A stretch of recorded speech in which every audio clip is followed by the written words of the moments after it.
Bonsoir, ce soir une histoire tirée du livre 13 histoires à lire avec ton doudou. Ce sont des histoires que je vais vous lire dans les prochains jours. Elles sont censées être un peu effrayantes pour les enfants, alors il faut qu'ils prennent bien leur petit doudou. Et comme ça, ils se blottissent sous la couette et ils écoutent. Donc l'histoire de ce soir ne fait pas peur du tout. C'est Le Petit Monstre et le Père Noël, de Geneviève Noël et Isabelle Châtelard. Tout doux, la neige tombe.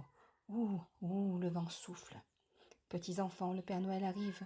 Dormez vite dans vos lits bien chauds. Et demain, quand vous ouvrirez les yeux, vous trouverez plein de cadeaux dans vos souliers. Tout content, pique-pique, le petit monstre poilu ouvre la fenêtre de sa chambre et crie. Écoute, Père Noël, pour Noël, je voudrais une belle trompette qui fait poète, poète quand on souffle dedans. Aussitôt, le renard qui rôdait dans le bois se met à couiner. Le Père Noël donne toujours des cadeaux cassés au petit monstre poilu.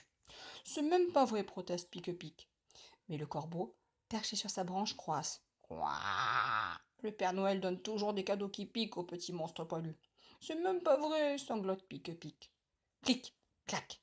Il ferme ses volets, puis il se blottit sous sa couette avec son doudou adoré chéri. Peu à peu, la nuit tombe. Le renard lève la tête pour admirer la lune qui lui envoie un doux rayon dans l'œil.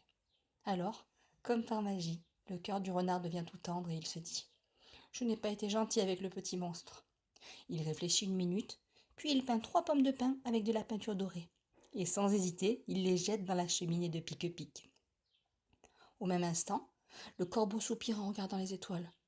J'étais très méchant avec le petit monstre. Vite, il court acheter au village un nounours tout doux qu'il lance dans la cheminée de Pique-Pique. Ding, dong. Maintenant il est minuit.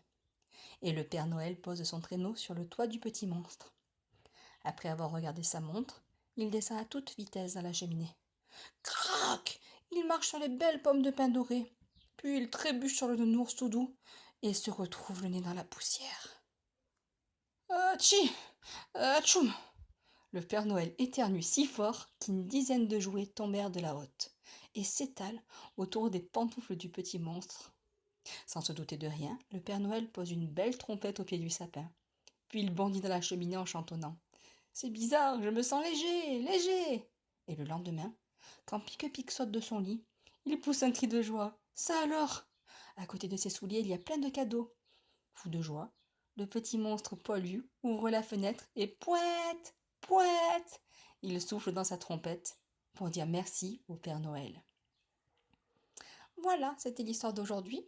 Demain, je vous raconterai une histoire qui fait une petite frousse. Ça s'appelle Les Croque-Petons. À demain, bonne soirée.